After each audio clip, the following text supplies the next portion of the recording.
रहस्यों से भरी हुई, दिल दहला देने वाली और डार्क सस्पेंस वाली भूत प्रेत पिशाचों की कहानियों के लिए आप बहुत ही सही जगह आए हो। इन कहानियों में दिखाई गई सारी घटनाएं और पात्र काल्पनिक है, जिसका असल जिंदगी से कोई संबंध नहीं। ऐसी ही नई नई भूतिया कहानियों के लिए हमारे साथ जुड़े रहिए। एक रात अजय अपने ऑफिस में एक पुराने केस की फाइल पढ़ रहा था। उसका फोन बजा। कॉल एक भारतीय परिवार से थी जो ईरान के एक सुदूर फार्म में रहता था। कॉल करने वाले विक्रम शर्मा की आवाज में घबराहट थी। उसने बताया कि उसकी पत्नी माया रात में अजीब तरह से अचानक गायब हो गई थी और उसे यकीन था कि ये एक शक्तिशाली जिन्न का काम है। विक्रम ने यह भी बताया कि ईरान और इजराइल के बीच चल रहे युद्ध के कारण ईरान सरकार सभी विदेशियों को उनके देश वापस भेज रही थी और उनका परिवार अगली सुबह भारत लौटने वाला था। अजय ने तुरंत इस केस को एक्सेप्ट कर लिया, लेकिन इस मिशन को अंजाम देने के लिए उसे वॉर चल रहे ईरान में जाना था। ईरान और इजराइल के बीच तनाव अपने चरम पर था। समाचार चैनलों पर मिसाइल हमलों और सैन्य कार्रवाइयों की खबरें छाई थी। ऐसे में अजय ने अपने काले सूट को तैयार किया, अपने गैजेट्स का बैग पैक किया और तेहरान के लिए उड़ान भरी। लेकिन जैसे ही वो हवाई अड्डे पर उतरा, उसे सख्त सुरक्षा जांच का सामना करना पड़ा। युद्ध के कारण विदेशियों के प्रवेश पर पूर्ण प्रतिबंध था। हवाई अड्डे के अधिकारी ने अजय को तुरंत वापस भेजने का आदेश दिया, लेकिन अजय ने हार नहीं मानी।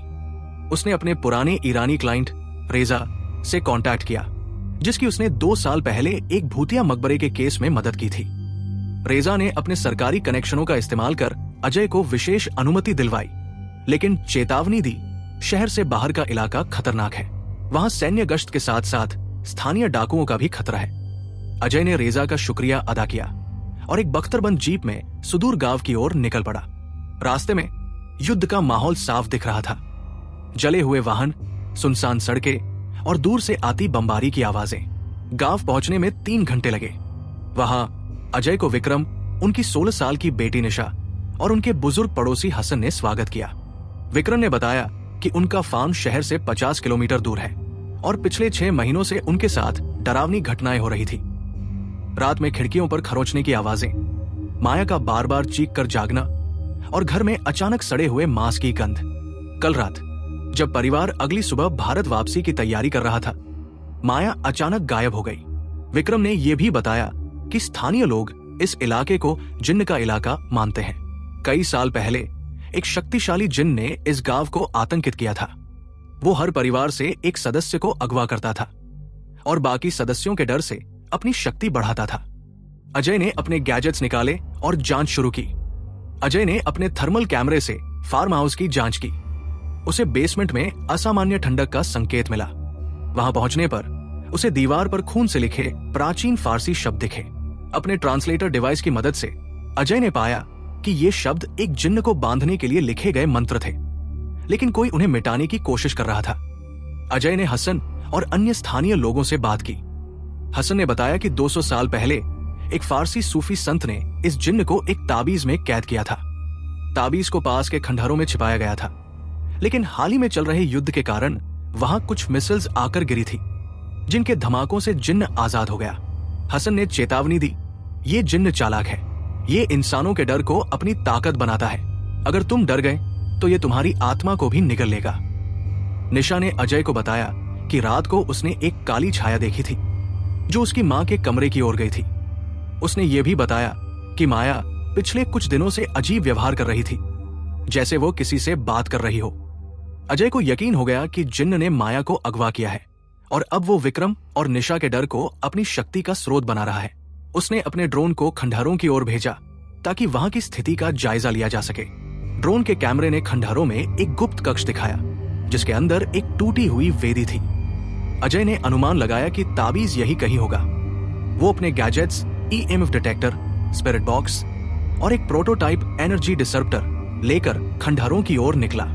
रास्ते में उसे सैन्य गश्त और युद्ध के निशान दिखे।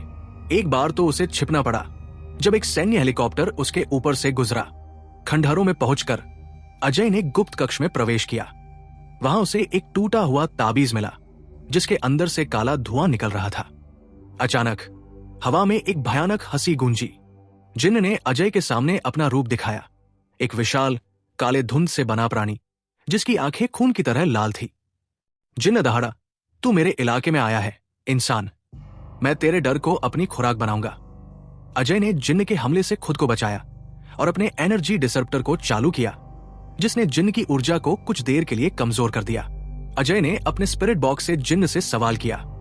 जिन्न ने खुलासा किया कि उसने माया को एक पैरेलल डायमेंशन में कैद किया है, जहां वो उसकी आत्मा को धीरे धीरे खा रहा है। माया को बचाने के लिए अब अजय को उस जगह जाने की जरूरत थी। अजय ने अपने prototype gadget dimensional gate generator को निकाला। उसने ताबीज के टुकड़ों को डिवाइस में डाला और एक पोर्टल खोला।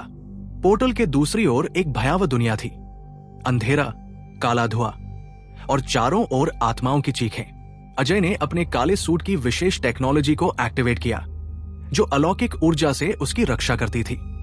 वो पोर्टल में कूद गया। आया में अजय को माया मिली, जो एक काले जाल में फंसी थी। उसकी आंखें खाली थी और उसका शरीर कमजोर पड़ रहा था। जिन्न ने फिर से हमला किया, लेकिन अजय ने अपने गैजेट्स और सेल्फ डिफेंस टेक्निक से उसका मुकाबला किया। उसने अपने ड्रोन को पैरेलल डायमेंशन में थोड़ा आगे भेजा, जिसने जिन्न की कमजोरियों को स्कैन किया। ड्रोन ने दिखाया कि जिन्न की शक्ति ताबीज के टुकड़ों से जुड़ी है। अजय ने माया को जाल से आजाद किया और उसे पोर्टल के पास ले गया। उसने ताबीज के टुकड़ों को फिर से जोड़ा और प्राचीन फारसी मंत्रों का बोलना शुरू किया, जो उसने हसन से सीखे थे। जिन्न ने आखिरी बार पूरी ताकत से हमला किया, लेकिन अजय ने अपने सूट की ढाल और एनर्जी डिसरप्टर का इस्तेमाल कर उसे रोक लिया। मंत्रों की शक्ति से जिन्न ताबीज में कैद हो गया। ताबीज के बंद होते ही पोर्टल गायब हो गया और माया अजय के साथ असली दुनिया में वापस आ गई। अजय ने माया को विक्रम और निशा के पास पहुंचाया। परिवार ने रोते हुए उसे गले लगाया। अजय ने ताबीज को एक सुरक्षित स्थान पर ले जाकर नष्ट कर दिया, ताकि जिन्न कभी ना लौटे। इसके बाद वो युद्धग्रस्त ईरान से दिल्ली लौट गया, अपने अगले मिशन की तैयारी में जुटने के लिए।